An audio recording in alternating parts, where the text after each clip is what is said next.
All right, class, before you skip ahead in the video, for those of you that skipped the intro, don't do that just yet. I got something to say. I know we're going to cover UFC Vegas 81, but my good buddy, Isaiah Robinson, is fighting for his amateur welterweight championship that he's trying to win for Dynasty Combat Sports this Friday. Now, this isn't like a paid ad or whatever, like for them. This is my buddy that's fighting, so I'm going to tell you that you can watch his fight. You can get it on fight.tv. The link is for the specific for the event is going to be in the description of this video. You can purchase the stream if you want. I think it's like $20 or so. I don't actually know what it costs, but it's something like that for the stream. I plan to be there in person either way, but you can get that and watch my buddy Isaiah Robinson win his welterweight championship and share in the joy with me when he wins it. That's Friday. This Friday, the 13th of October. So you can watch that if you would like. The link is in the description. That is what I wanted to tell you guys. It's going to be a blast. Isaiah is a cool dude. Maybe if enough of you guys want to hear it, maybe we'll get him on the channel and just like, hey, man, how you feel about being an amateur welterweight champion? You know what I mean? So Isaiah's a cool dude. Give him that support. I'd love to see it. He's also got a cool Instagram page if you want to see neato stuff like that. But either way, that's that. Isaiah's fighting. He's my buddy. There we go. Now, for the other stuff, find me on Twitter, Tapology at 138MMA. Find me on the Patreon, patreon.com/138MMA, where you can get my notes, my top 5 best bets of the week, my Patreon parlay, where you can get the base leg, the extra leg, and the degenerate leg, so you can build that parlay as deep as you want to go, as much of a degenerate as you are. You can get that. The base leg does usually hit, so there's that, but when you start getting a little further, sometimes we get crazy. Now, you can get that. You can get all that stuff on patreon.com/138MMA. Super fun stuff. I'll get into some more things later, but let's just get to the video. I spent too much time. See you in the first fight.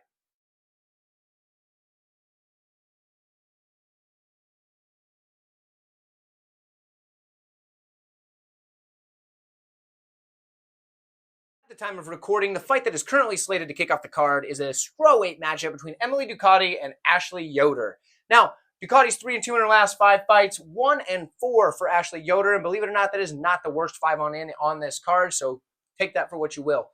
This matchup is interesting, though, for a couple of reasons. Although Yoder does not have the best 5 in, she has a very big height and reach advantage. She's 5'7" with a 69-inch reach, so that's like a 5'9" reach, as opposed to the Emily Ducote with a 5'2" height and a 65-inch reach. Now, if you've watched any of my breakdowns recently, and I've been telling you about the difference between just reach and then height and how that plays a difference, that's big. And for Ashley Yoder, who's 1-4 in her last 5, this is a serious advantage for her. We'll see if it's enough. We're going to break it down. So, Emily Ducote, good striker, right? She's got good counters. She slams leg kicks hard.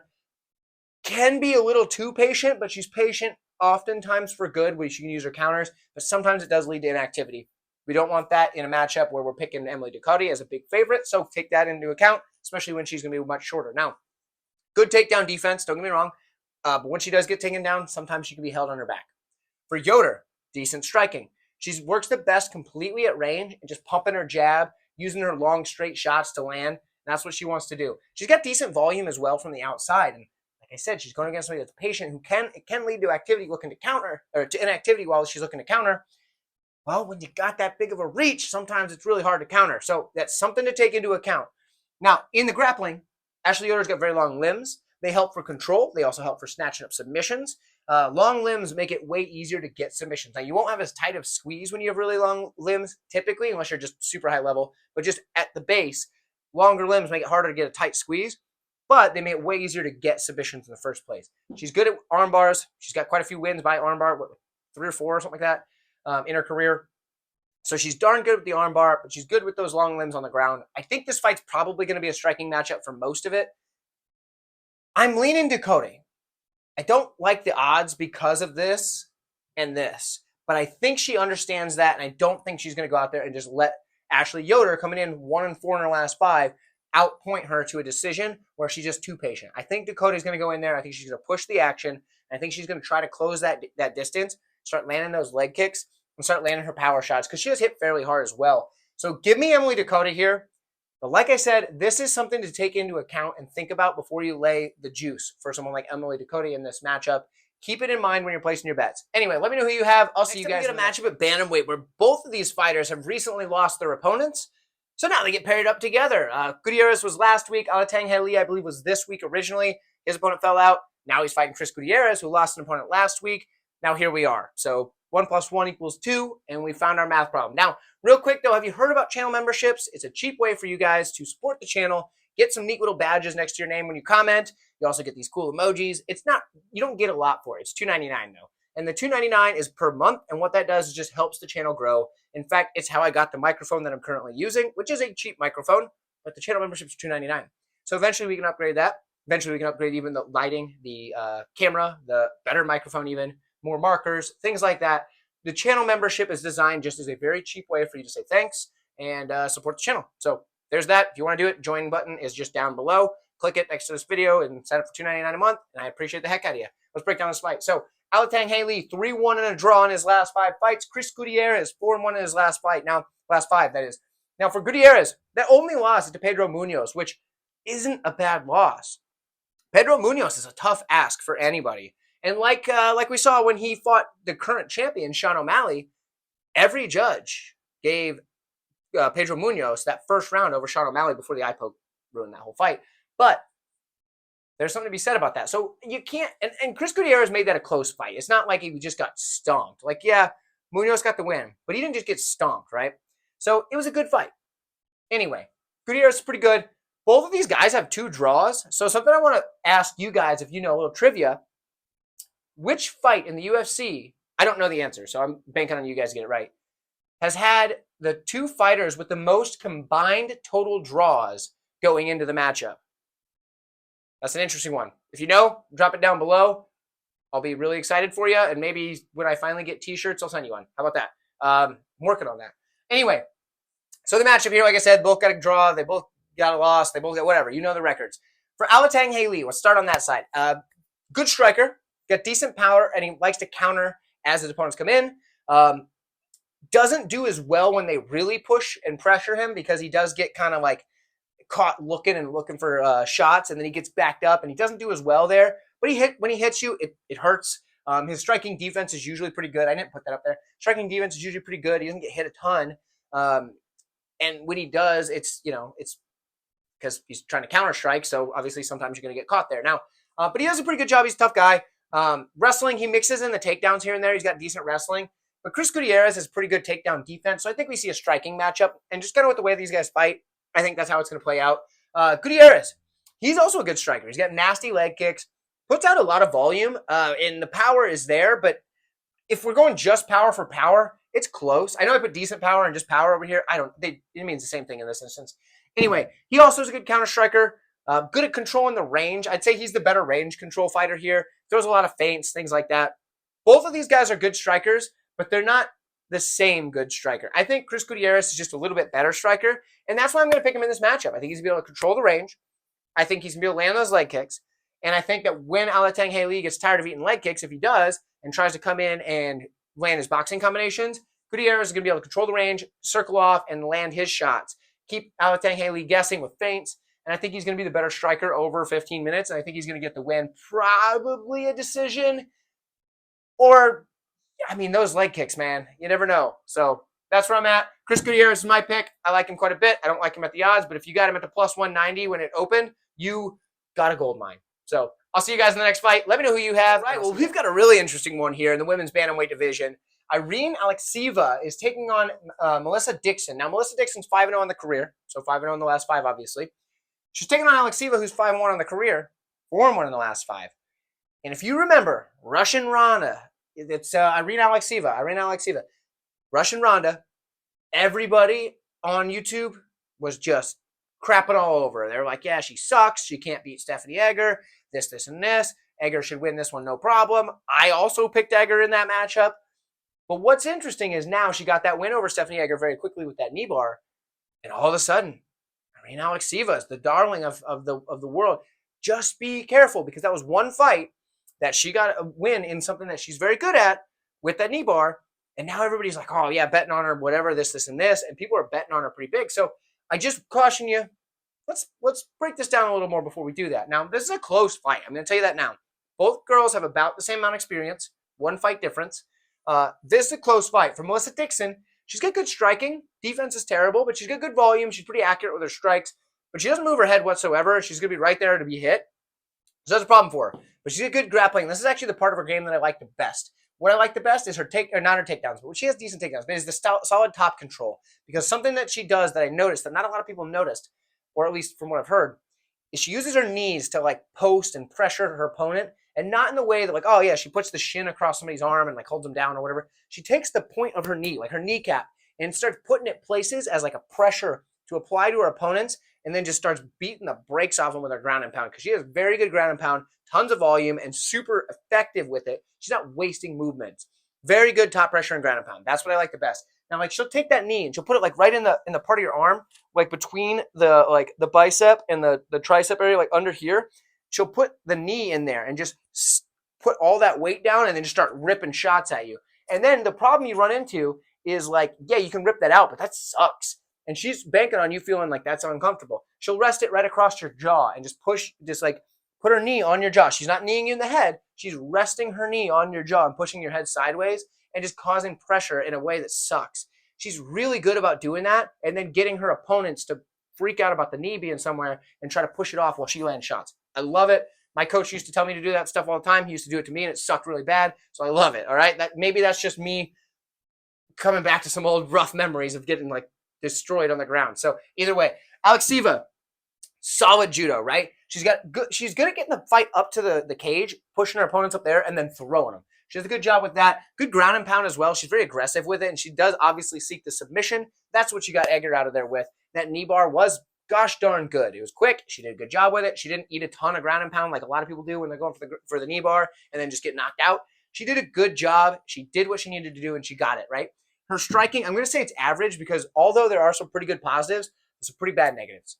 Here's the deal. She's got good pressure. She's going to come forward. She's going to throw pretty good volume and sling bombs. She hits hard. Problem is, she's incredibly wild, loops her shots, and she has zero striking defense in doing it. But the thing that makes up for a lot of that is the aggression. Just forward pressure, swinging bombs. That makes up for a lot of holes in an offense, in a defense, because you're just coming forward with offense. My coach always used to tell me, I'm circling back to that a lot. My coach used to always tell me, he'd say, hey, best defense is really good offense. If your opponent's covering up, they're not striking back at you. For the most part, that's pretty accurate. Like, when you boil it down, if they're blocking, they're not striking back. They could stop blocking to swing back, but at that point, you probably can land a shot. So he just told me, pour the offense on. It worked most of the time. Sometimes it doesn't, but it worked most of the time. That's what she's banking on. That's what Alekseeva's banking on, and she's going for that to set up the judo, which is where she's the best, right? It's an interesting matchup. Whoever gets on top probably wins. I'm going to lean Dixon because I absolutely love this part of her game. So I'm leaning Dixon to get this one done. Probably wouldn't bet this one. I'm probably going to sit back and watch, kick my feet up on the coffee table, crack open a nice cold root beer, toss it back and enjoy. And there's going to be a lot of root beers to be had on this card because there's quite a few fights like that. Let me know who you have in the comments below, and I will see you. If you happen to catch the live stream with the Couch Warrior earlier this week, you know that at that point I hadn't really looked into this fight a whole lot. I'd watched a little bit on Marotte here, but I hadn't gone into it because, it was just announced the night before, like earlier the night before or that morning or whatever. So either way, we've got a matchup, a very short notice matchup. Terrence McKinney takes on Brendan Marotte, I think is how you say that, in the lightweight division. Now, Marotte is typically a featherweight from my understanding, from what Tapology says and the fights I watched, but he's now taking this fight short notice, obviously, so he's now at lightweight, so it makes sense. Dude's coming in 4-1 in his last 5. That's pretty good. 4-1's pretty good, much better than McKinney's 2-3. But McKinney's been fighting a lot better competition, right? Because, he's been in UFC, and the level of competition in UFC is pretty gosh darn good. So in this one here, though, to break down this fight, now I've got a little bit more to go on. We do have decent striking out of Marotte. I don't think he's bad on the feet. I think he's got good power. He's got decent counter shots. His defense is a little bit, but he's pretty durable from what I've noticed. He's been able to eat shots and kind of counter back, so that's good. Wrestling, he's got decent wrestling, but he does get taken down. So it's more offensively and defensively in the sense that he can scramble out of bad positions. So Marotte, not bad. Not bad guy, not bad fighter. Short notice does make it a little bit questionable. I believe this was announced Monday, but I could be wrong. Now, for Terrence McKinney, dude's a very fast starter. We all know that. He's very kill or be killed. We've seen that out of him multiple times. He's got good striking, plenty of power in the hands, but also that quick head kick. I do really like his head kick. I know a lot of people kind of forget about that, but it's fast. It's lightning fast. He does put together good combinations, but his problem when he's putting together combinations is instead of punching from his chin, his hands come down here, and he starts punching from here. And that's cool and all right because you can, throw some pretty good shots, but what happens is you leave your chin wide open to be countered, and Marotte does counter fairly well. So that is a problem for McKinney. It is it is something to take note of. Let's put it that way. McKinney should have the wrestling upside. He's probably a better wrestler in this matchup. Got good takedowns. He's good at taking the back, and when he does, he can control very well. We saw that in the Saadikov fight. He did really good about getting that back and just holding him and not letting him get anywhere. He's control heavy, very good there. But the fight IQ with the kill or be killed style that he has sometimes comes into question. I think in this matchup, Terrence McKinney's going to get it done, though. Am I playing him at minus 525? Absolutely not. That is just too high to be playing anybody, especially somebody 2-3 in the last 5 fights, against someone who's coming in with nothing to lose. The guy took the fight on short notice. Say he lands a bomb, you know what I mean? We've seen McKinney knocked out before. I wouldn't parlay him up at minus 525, but I'm probably being a little bit more on the cautious side this week. So let me know. Maybe you guys are. Let me know what you think. I love hearing from you guys in the comments. It's a women's bantamweight matchup. Tanera Lisboa takes on Oliveira. Sorry about that. 5-0 in the last 5 for Oliveira. She's got 1 loss on the career quite some time ago. She does have 1 draw as well. Now, for Lisboa, 4-1 in the last 5. She has 1 loss before getting into the UFC. In the UFC, she's got the 1 win. This is her 2nd time out, and Oliveira is making her debut. Now, this is interesting to me because, well, we don't have a ton to go off of as far as UFC experience in this matchup. So we're basing a lot on regional performances. So you have to take some of that with a grain of salt because the level of competition outside of the UFC is usually not quite as good. Usually, there are some instances where that's not the case, but you know what I mean. So we're going off of what we can see from there. And we're going to start with Oliveira here. Decent striking, okay? She pressures forward, pretty good volume, and she's going to throw clean, straight shots when she does it, right? That's what she does. I wouldn't say she's a good striker by any means, but the forward pressure's there, clean straights, you know what I mean? She likes to crash people up against the cage, hold them there, control them, and then eventually start looking for takedowns from there. It's because this is what you do. She doesn't really look to cause a ton of damage there from what I've seen, but she does hold her opponents there, try to win minutes. It makes sense. That's kind of Oliveira's game from what I can tell. Come forward to strikes, get them against the cage, hold them there, try to look for takedowns. If you don't get it, just stay there. All right. For Lisboa, she, from what I understand, has a pretty extensive Muay Thai background. Now, I didn't watch any of her Muay Thai fights because, well, this is an MMA fight, so it's different. But from what I understand, she has a pretty extensive Muay Thai background. She is a solid striker. We've seen that. Even in her first matchup in the UFC, she showed pretty good striking skills. Combinations, good volume, good leg kicks. The Thai clinch is something that I noticed from her. She's got good trips from there. She has good control with the Thai plum. She can start throwing those knees like any good Thai fighter does. Her grappling on top, she's very heavy, and she has good ground and pound. I wouldn't say that she's like a top-level grappler, but she's got decent grappling, and when she gets on top, she's very dangerous. So I think Lisboa should get this one pretty confidently here. I like Lisboa. She's like minus 320. I think that's a fair line given the circumstance, but then again, debut fighters, you never really know. But let me know where you're at. Let me know who you have, and I'll see you in the next bout between Darren the Damage Elkins and TJ Brown. Both guys are 3-2 in their last 5 fights, and this is an interesting one for a couple of reasons we're going to get into. The first of which being Darren Elkins being 39 years old as opposed to the 33 years of age for TJ Brown. 39's rough, especially for a guy in Elkins that's taken a lot of damage over his career, so much so that it's literally tattooed on his chest. I know everybody says that. It's just what it is. It's true. Dude's the damage. For TJ Brown, though, dude's a good wrestler. He's got a heck of a double leg, right? When he gets on top, he uses those grapevines with the legs to flatten his opponent out, whether he be in the mount or on their back or wherever. He uses those legs like grapevines and flattens his opponents out. Does a good job with it. He's got plenty of takedown volume, and when he gets on top, that ground and pound, like I said, after flattening the opponent out, is pretty gosh darn good. He does a good job there, and he's got a heck of a tight squeeze when he starts going for a choke or even a face crank or whatever the heck. His takedown defense is bad, right? So he gets taken down pretty easy. We'll cover why that's a problem in a second. Now, he does have decent striking, and he's got a ton of power. But he's wide open to counter shots because he has so much power. He kind of overswings on some of those shots. And the fight IQ has been questionable at times. It's improved since he started training down in Arkansas. I think he's gotten better with that, and I think he's gotten better actually all around, especially in the wrestling. But yeah, sometimes TJ Brown just makes bad decisions mid-fight. I understand it's hard to make a decision in a moment where somebody's trying to like rip your head off. It is tough. So I understand, I get it, but those are the fighters that you find a hard time betting on as favorites because we got Darren Elkins over here, who's a crafty veteran who doesn't make a ton of bad decisions anymore. I'm sure he did early in his career, but he sure as heck does not anymore. Now it's more the fact that he's 39 years old and is in a bit of a decline. That's just what happens when you get this age at featherweight. But he's still a solid wrestler. He still pushes one heck of a pace. He's got good takedowns, solid top pressure, and he can scramble with the best of them. He can still do that, and he does it gosh darn well. He's a decent striker as well, and a lot of it's just him coming forward, putting a ton of pressure on guys and just throwing punches and kicks together. But his striking defense is bad.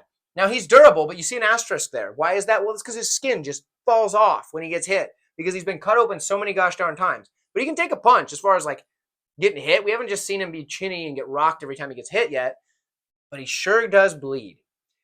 Gosh darn it, as long as the ref doesn't stop it, he's probably going to keep coming forward, and he's got cardio to last for a whole 5 rounds even. But we're doing 3 here, but he could last for 5. He's got great cardio.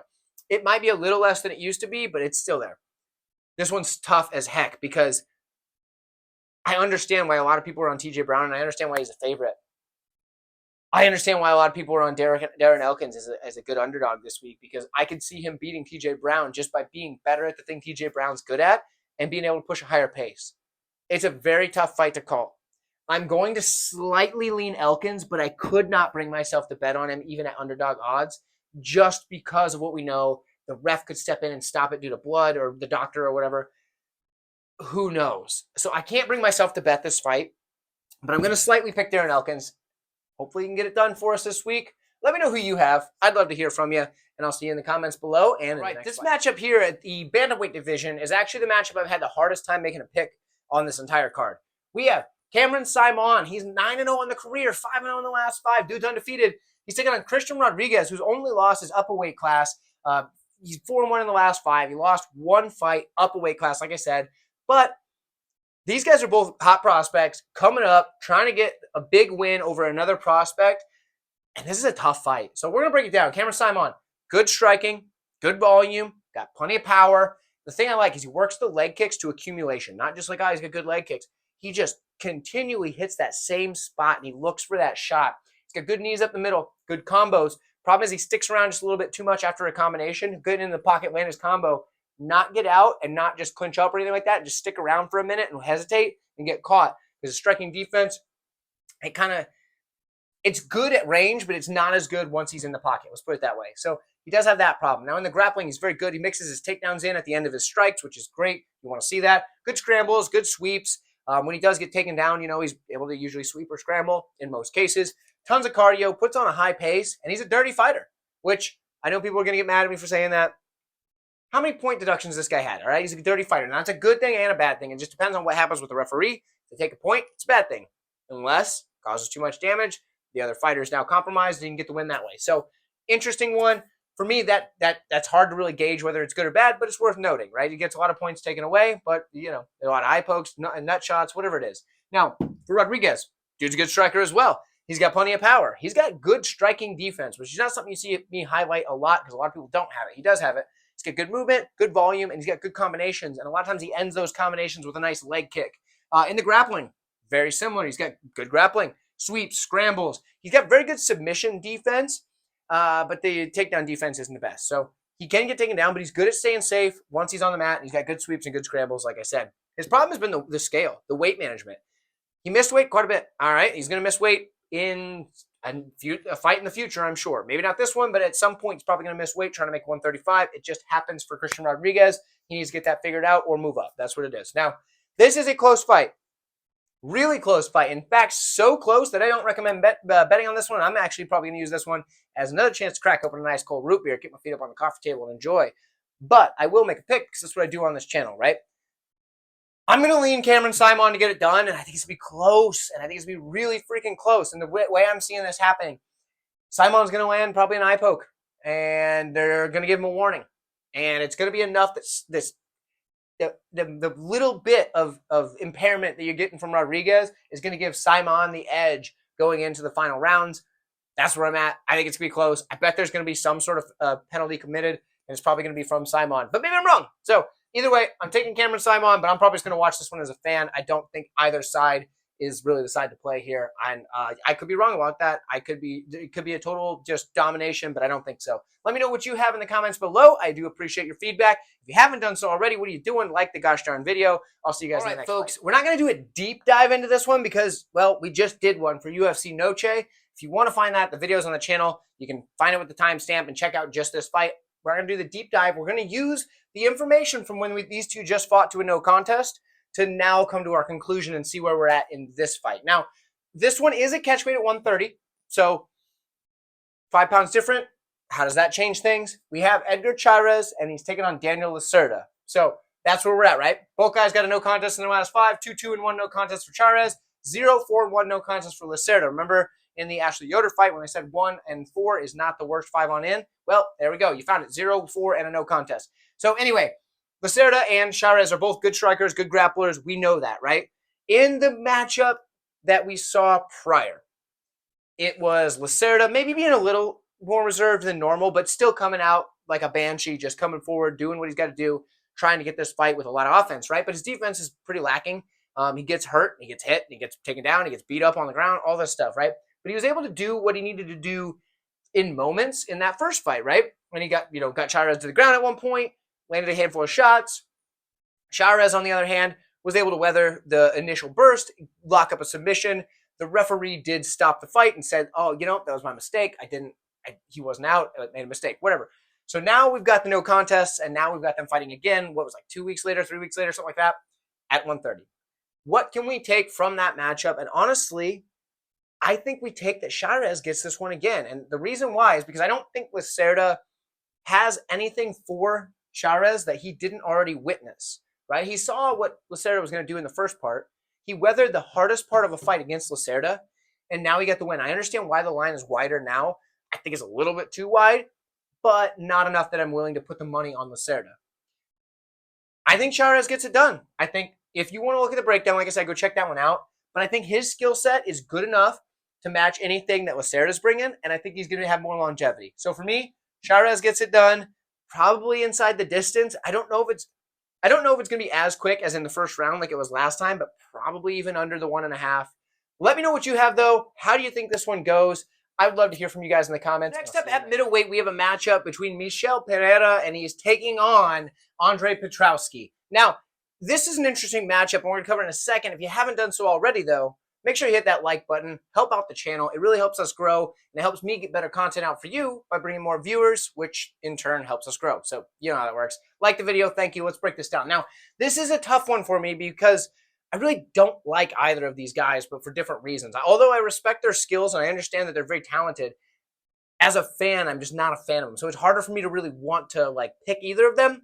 But I'm going to try to put that aside. We're going to break this down, right? So for Andre Petroski, he's 5-0 in his last 5. He only has that one loss on the career because you're not going to count the Ultimate Fighter loss to Brian Battle, right? So for Petroski, 5-0 in the last 5. Pereira also 5-0 in the last 5. Now, he's been spending a lot of time at welterweight as of recent. He hasn't fought at middleweight in the UFC.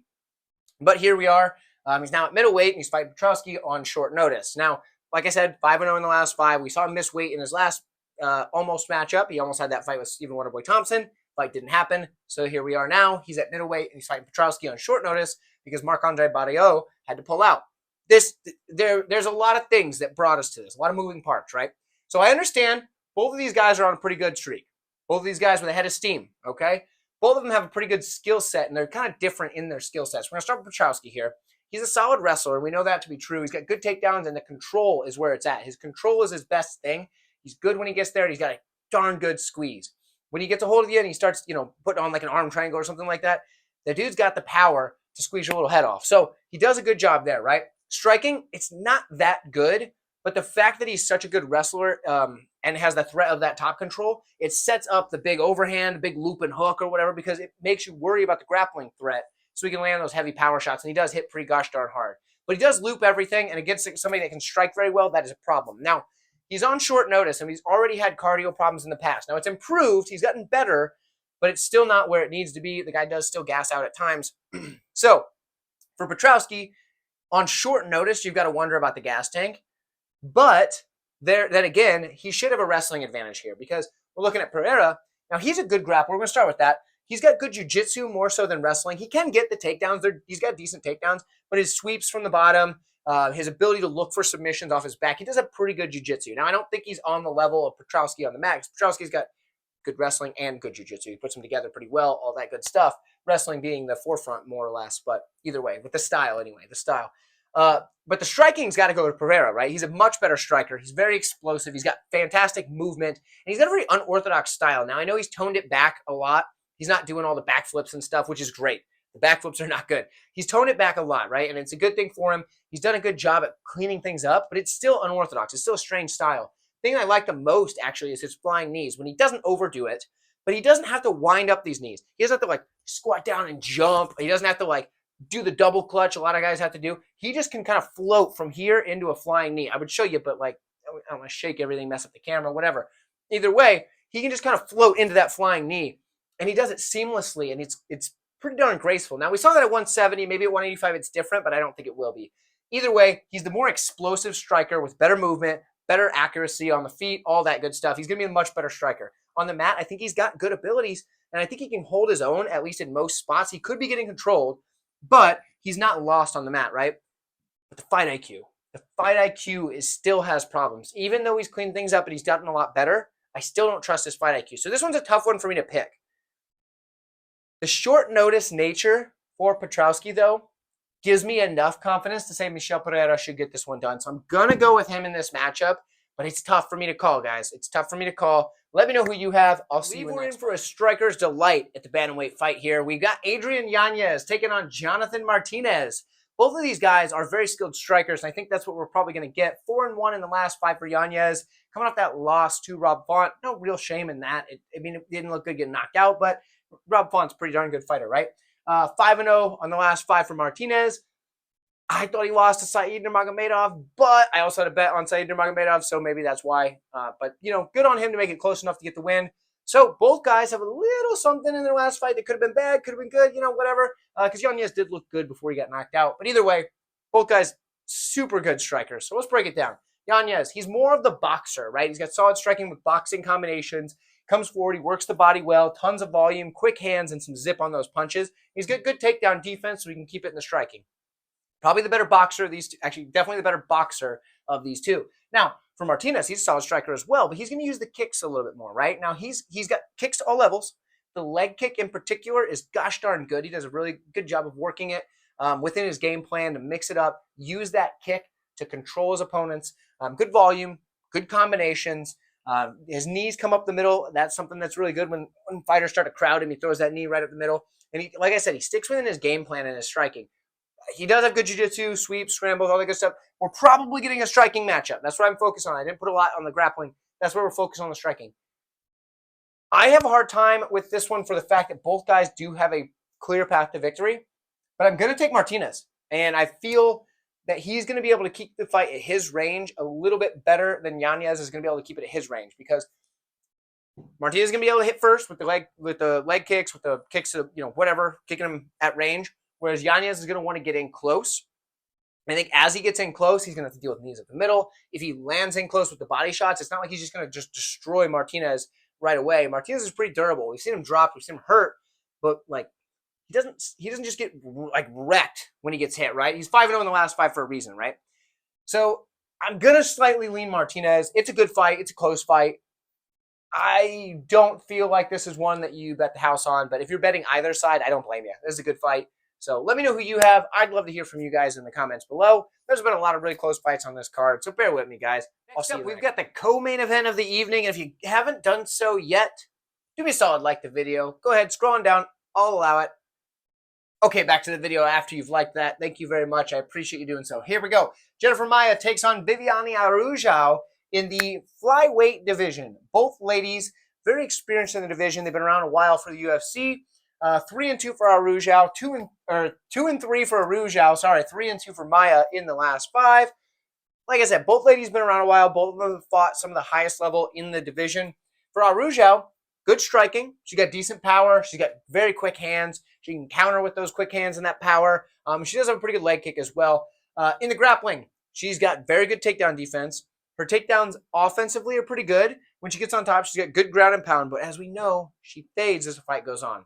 That's just like her biggest issue is she kind of fades. Otherwise, if she didn't fade, this 11-5 record would be quite a bit cleaner. I mean, I feel like she gets at least 2 of those wins back, or those losses back to wins. So for me, I think that cardio is the biggest issue for Araujo, and it has been in her career. Now, for Maia, good striking, good boxing combination. She can counter as well. She's got pretty darn good volume, and she's durable. She's hard to put away, so that power coming back at her from Araujo, she's going to have to land it multiple times because I think Maia can eat those shots if she needs to. Now, when it comes to the jiu-jitsu, her takedown defense isn't very good at all, so she can be taken down, but a lot of people don't really want to because she has a very large toolbox and she is extremely dangerous off her back. Now, when she gets on top, she's got good control. Now, I understand that in the UFC, she hasn't looked as dangerous off her back. In fact, her striking has been getting her a lot of wins just with like volume and outpointing fighters into wins. But she is dangerous off her back. Don't let anything fool you, okay? For me, this one's tricky for a couple of reasons, but the biggest thing is that it comes down to for me is the fact that Araujo is going to gas out. I think Maia is going to be able to keep the volume up, so I got to pick Maia.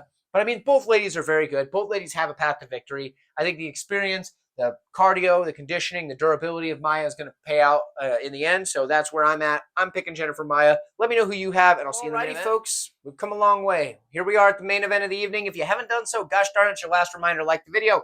Here we go. We have the matchup in the featherweight division where Edson Barboza is taking on Sodiq Yusuff. For Barboza, 3-2 in the last 5, 4-1 for Yusuff. There is a big discrepancy here in the age. 30 to 37. Now, I understand 7 years doesn't seem like a lot, but it is when you start getting the upper 30s at the featherweight division, which is where our Edson Barboza is. But he does have a pretty good height and reach advantage at 5'11 with a 75-inch reach, as opposed to 5'9", 71-inch reach. Now, 71-inch reach is a pretty good wingspan for someone who's 5'9", but Barboza's got a longer wingspan and is taller, so that's pretty good for him as well. There's a good matchup. I think it's probably going to be striking at first, and as the fight goes on, the grappling may open up for one of these guys. Now, let's figure that out, can we? So, this matchup here, Barboza, very high-level striker. The guy's combinations, crisp. His kicks, absolutely deadly. Fantastic knees, and he's got a ton of power to boot, right? So, for Edson Barboza, he's going to be the better striker in just about any matchup that he's in, and that's no difference here. He's the better striker in this matchup. He does have good grappling. He's got pretty darn good takedown defense, but he can be held down once he is taken down by very good grapplers, by grapplers that have good top pressure, things like that. So that is a concern for Barboza. If somebody's able to get on top, hold him down. And obviously he's 37. He is declining just a little bit, but he's looked pretty good recently, coming off a first-round knockout over Billy Q. That's a good win, right? So for Yusuff, like I said, he's younger. He's more youthful here. He's a solid striker in his own right. He's got power. He's got speed in the hands. Good boxing combinations. A pretty darn good leg kick. I don't think he wants to go leg kick for leg kick with Barboza, though, but he does have it. Problem is sometimes he gets caught on the feet and rattled, and he doesn't usually get, knocked cold. He hasn't in the UFC anyway, but, that's a problem. You don't want to get hit at all by a guy like Barboza, but that is something that concerns me on the Yusuff side. Now, good grappling. He's got decent takedowns, and when he gets on top, he's a pretty good grappler. Don't get me wrong. I do think he's going to struggle to take down Barboza early. I think as the fight goes on, if he does not get knocked out, that is, I think Yusuff is going to have more success with the takedowns in the later rounds. That's what I think. And I think he's going to be able to control the later rounds with those takedowns. Tough fight to call. It's one that I'm probably going to pass on as well because I do see really good paths to victory for both. There is one thing I do see is like the decision-only market. I don't know what the line's at for that. But if you can get a decision-only, like if the fight goes to decision, your bet is on Yusuff. I don't know what the odds would be. They'd probably be horrible. But I think if there's a decision, Yusuff probably wins it. If there's not a decision, either guy can win it, right? Because Yusuff could finish Barboza. Barboza can finish Yusuff. What I'm going to predict with very, very little confidence is Barboza gets the KO. I don't like the layoffs for Yusuff. I understand he's been injured. Whatever. I get it. It's not necessarily his fault. Guys, injuries happen. It happens. But I don't like the layoff for him, and I do think Barboza is going to catch him, and I think he's going to catch him hard, and I think he's going to catch him early. So for me, Barboza is the pick with the slightest bit of confidence. Maybe you play it live. Maybe after the first round, if Barboza looks really good, but he wasn't able to knock out Yusuff, okay, you get a good line there. I don't know. That's where I'm at. Let me know who you have, though. I'd love to hear from you. I know a lot of people are on Yusuff, and I understand it. It makes sense. You probably should be. But let me know in the comments. I appreciate you guys for tuning in. Go ahead and get Isaiah's stream for his fight. I appreciate that as well. You guys are going to love it. Isaiah is a fun fighter. Isaiah Robinson, Dynasty Combat Sports. He's going to win the Amateur Welterweight Championship. That's my boy. We're buddies. Awesome dude. So support him. Show him the love. Watch the fights. It's going to be fun. It's a Friday night thing. So whatever. Anyway, see you guys. Have fun.